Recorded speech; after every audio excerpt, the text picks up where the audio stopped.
Si vous souffrez d'anxiété sociale ou si vous avez du mal à faire la conversation, si vous vous sentez introverti parmi d'autres personnes, eh bien cette vidéo est pour vous et va vous être utile. Bonjour mesdames, mon nom est Catherine, si vous ne me connaissez pas ou si vous êtes nouvelle sur cette chaîne, bienvenue.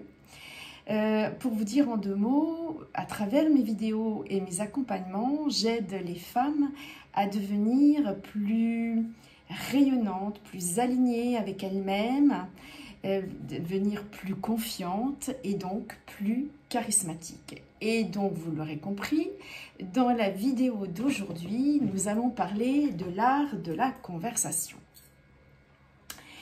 Donc, aujourd'hui, effectivement, l'art de la conversation, c'est un art que l'on maîtrise quand on devient charismatique. Donc, je vais vous donner 3 petits trucs qui peuvent vraiment vous aider à rendre vos conversations plus intéressantes, voire plus impactantes.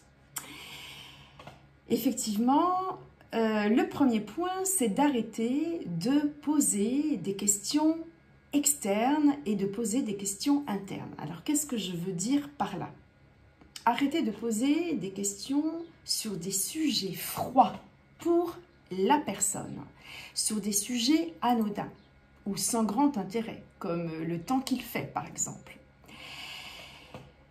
Alors, tout dépend des événements, mais évitez quand même de poser des questions relatives au travail, à moins que la personne en face de vous soit passionnée par son travail ou que ce soit un événement networking, évidemment. Posez plutôt, au lieu de poser des sujets externes à la personne, liés à l'actualité par exemple, d'autant que l'actualité aujourd'hui est plutôt anxiogène ou sombre, imaginons que vous soyez à un événement comme une soirée, un mariage. Posez des questions plus personnelles aux gens. Quand je dis personnel, attention, je ne dis pas extrêmement personnel, voire indiscrète, pas du tout. Le but n'est pas de mettre l'autre personne mal à l'aise. Ça veut dire poser des questions plutôt comment êtes-vous arrivé là? Qu'est-ce qui vous a fait venir à cet événement? Où vous avez grandi où? Quand vous posez la question à quelqu'un de savoir où il a grandi, en général, vous en apprenez davantage sur cette personne, sur l'histoire de quelqu'un. Et en réalité, les gens adorent parler d'eux-mêmes. Quand quelqu'un vous pose des questions externes et froides, ou même si on vous pose la question « qu'est-ce que vous faites comme travail ?», eh bien, certaines personnes peuvent être mal à l'aise avec ça. À moins, encore une fois, que vous ne soyez dans une réunion networking et où effectivement, c'est, je dirais, le thème de la réunion, c'est justement de pouvoir échanger sur des questions professionnelles. Au lieu de cela, dans d'autres types d'événements, posez des questions plus personnelles. Soyez vraiment curieux au sujet de cette personne. Cela montre que vous cherchez vraiment à la connaître. Les gens aiment que vous émettiez un véritable intérêt à leur sujet. De même, quand vous êtes dans un groupe de gens, certaines personnes peuvent avoir l'air froid et distant. Mais la plupart du temps, en réalité, ces personnes ne sont ni froides ni distantes. Beaucoup sont plutôt intimidés, voire inconfortables dans ces rassemblements de personnes. Et inconfortables surtout par le fait de rencontrer de nouvelles personnes. Et certaines arrivent à bien cacher leur mal-être, mais d'autres deviennent froides comme par mécanisme de protection.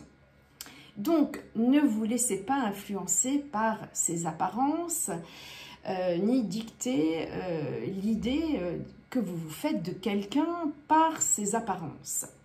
Quand vous commencez à poser des questions personnelles à ces personnes, dans l'objectif de faire leur connaissance, quand vous vous montrez curieux, curieuse à leur sujet, elles commenceront à s'ouvrir lentement. Ce qui me conduit au point numéro 2, qui est une erreur que d'ailleurs beaucoup de personnes font, c'est de porter des masques d'indifférence, de froideur, parfois qui peuvent être interprétés à tort comme de l'arrogance. En réalité, ces personnes sont effrayées de montrer aux autres qui elles sont vraiment, ou elles essaient de faire semblant d'être quelqu'un d'autre. Elles peuvent être donc soit super énergiques, soit super amicales, bref, elles peuvent en faire trop. Ce qu'elles ne seraient pas d'ailleurs, ce qu'elles ne feraient pas dans un environnement plus privé où elles se sentiraient plus confortables. Elles pensent qu'elles doivent faire certaines choses, se comporter d'une certaine façon, agir d'une certaine façon pour que les autres les apprécient. En réalité, les personnes qui sont les meilleures communicantes et qui sont les plus appréciées sont vraiment celles qui savent créer des connexions avec les autres. Et des personnes qui n'ont pas peur de montrer qui elles sont vraiment. Nous l'avons vu quand nous avons parlé dans d'autres vidéos des qualités d'une personnalité charismatique. Ce sont des personnes qui n'ont pas peur d'être authentiques. Qu'il y ait du bon ou du mauvais d'ailleurs, parce que l'imperfection est impossible. Nous n'aimons pas les personnes parfaites, parce qu'on sait que ça sonne faux. Personne n'est parfait. Nous avons tous et toutes nos anxiétés, nos insécurités. Nous faisons tous des erreurs. Quelqu'un qui est lui-même, qui n'a pas peur d'être lui-même, c'est juste en réalité une bouffée d'air pur, en particulier dans notre monde d'aujourd'hui. Les gens sentent les masques que vous portez. Et si vous êtes extrêmement poli, trop amical ou inversement trop froid, trop distant, tout cela ne sont que des protections qui empêchent les gens de voir votre vrai moi, votre moi authentique. Et en réalité, la chose la plus séduisante, c'est d'avoir la confiance de montrer son moi authentique. Les gens vont vraiment apprécier cela. Le truc numéro 3, il est particulièrement important pour ceux qui cherchent toujours à faire... C'est un truc d'ailleurs qui est utile pour ceux qui cherchent toujours à faire plaisir aux autres. Le truc numéro 3, c'est n'en faites pas trop. Si vous avez tendance à en faire trop, de temps en temps, faites un pas en arrière. Laissez les gens faire la moitié du chemin. Avancez à 50%, mais laissez les autres venir à 50%.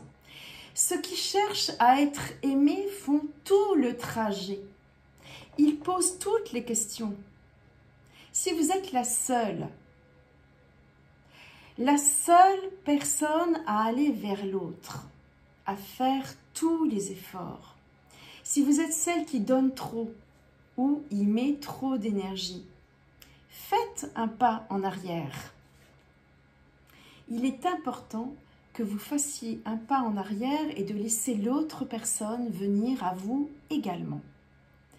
Toute relation ne peut fonctionner que si les deux personnes vont l'une vers l'autre et font l'une et l'autre la moitié du chemin. Forcer une relation ne peut pas fonctionner. Faire un pas en arrière, si l'autre n'avance pas, montre que vous avez de la confiance en vous et que vous êtes à l'aise avec vous-même et que vous connaissez votre valeur, que vous êtes une personne agréable, une amie agréable, que vous êtes quelqu'un d'intéressant. Vous n'avez pas à faire tout le travail. Quand vous en faites trop, vous montrez finalement votre insécurité.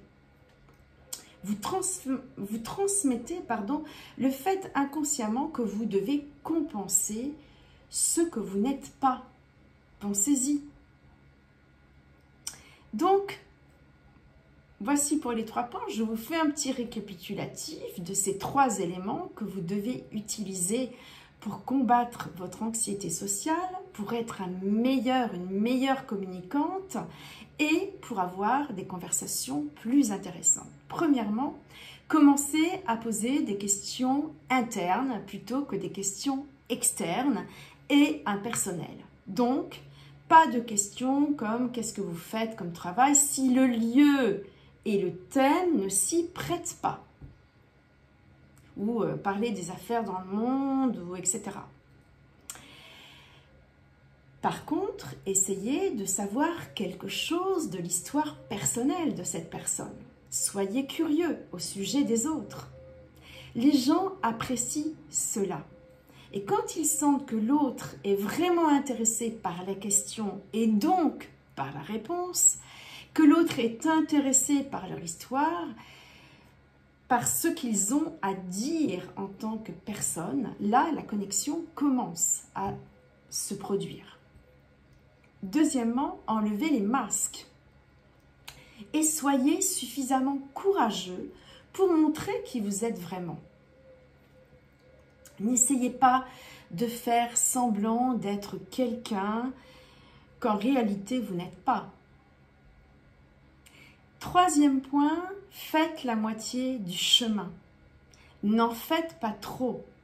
Ne surcompensez pas. Vous n'avez rien à compenser. Vous êtes assez. Les gens vont vous aimer pour qui vous êtes.